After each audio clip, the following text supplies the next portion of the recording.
ont quand même fait l'exploit de, voter un amendement de Jean-Paul Mattei, Modem, en l'amendant, ce qui fait que ça revient à faire un compromis avec le Rassemblement national sur le programme du Rassemblement national. C'est plus tout à fait l'IFI, ça affaiblit l'IFI, et c'est même pas l'ISF. Voilà. C'est l'impôt sur la fortune. Voilà, ce que la ministre Montchalin a appelé un objet hybride, voilà, qui est inférieur aujourd'hui à l'IFI existant sur l'immobilier et qui n'est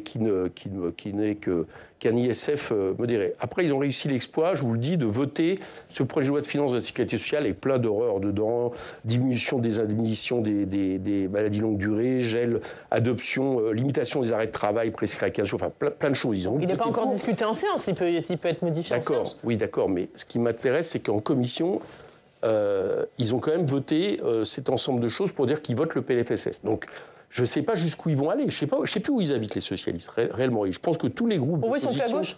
Non, c'est pas ce que je dis. Je ne sais plus en ce moment où ils habitent, parce qu'ils sont tellement dans l'idée de trouver à tout prix un compromis pour éviter un retour aux urnes qu'ils en arrivent finalement à accompagner le gouvernement dans cette espèce de théâtre d'ombre qui laisse penser qu'un compromis est possible, alors qu'en réalité, ils essayent de passer leur budget.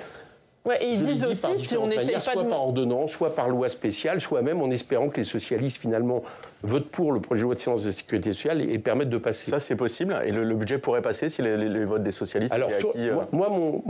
Ma conviction, c'est que le gouvernement vise à essayer de faire passer le projet de loi de finances de la sécurité sociale dans lequel il y a les pires des horreurs et dans lequel il y a le plus de baisse de dépenses. Là, le vote des socialistes peut l'encourager à ça, c'est-à-dire qu'il essaye ça. Et puis... parallèlement, je pense qu'il a compris qu'il ne passerait pas le projet de loi de finances. Ça, c'est à mon avis dans sa tête.